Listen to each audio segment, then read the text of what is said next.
Hello বন্ধুরা, নতুন একটা ভিডিওতে তোমাদেরকে স্বাগতম। জগদ্ধাত্রী ধারাবাহিকের আজকের পর্বে দেখা যায় যে বাড়িতে আজ কাকনের মেহেন্দি অনুষ্ঠান নিয়ে সবাই আনন্দ হই হুল্লোড় করছে, আর এক এক করে বাড়ির সবাই কাকনের সাথে নাচ গান করছে, যেটা দেখে অনেক খুশি হয় কৌশিকী মুখার্জি। ওদিকে দিব্যা সেন ফোন করে উৎসবের স্ত্রী মেহেন্দির কাছে আর বলে একটা নকল দুর্গা পাওয়া গেছে, যেটা শুনে অবাক হয়ে যায় মেহেন্দি।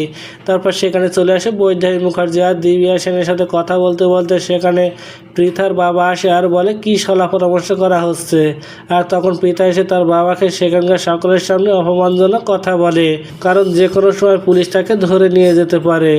যদি এটা প্রমাণিত হয়, সেদিন ডক্টর সেন ও ডক্টর শ্রীমতী সেনকে দিয়ে জগদ্ধাত্রীকে অসুস্থ করেছিল, আর তাই মুখে কাপড় বেঁধে চলে আসে ডক্টর সেনের চেম্বারে আর তাকে গলায় ফাঁস লাগিয়ে শেষ করে দেয় আর সেখান থেকে চলে যায়, যাতে সেদিন কি হয়েছিল সেটা বলতে না পারে।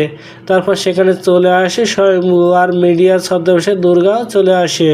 আর সবাই চলে গেলে দুর্গা ফোন করে ডক্টর শ্রীমতী সেনের কাছে আর ফোন করে জানিয়ে দেয় ডক্টর সেনকে কেউ একজন শেষ করে দিয়েছে, যেটা শুনে অনেক ভয় পেয়ে যায় ডক্টর শ্রীমতী সেন। তো বন্ধুরা, কি ঘটতে চলেছে গল্পে এবার জানতে হলে আমাদের সাথেই থাকুন। ধন্যবাদ।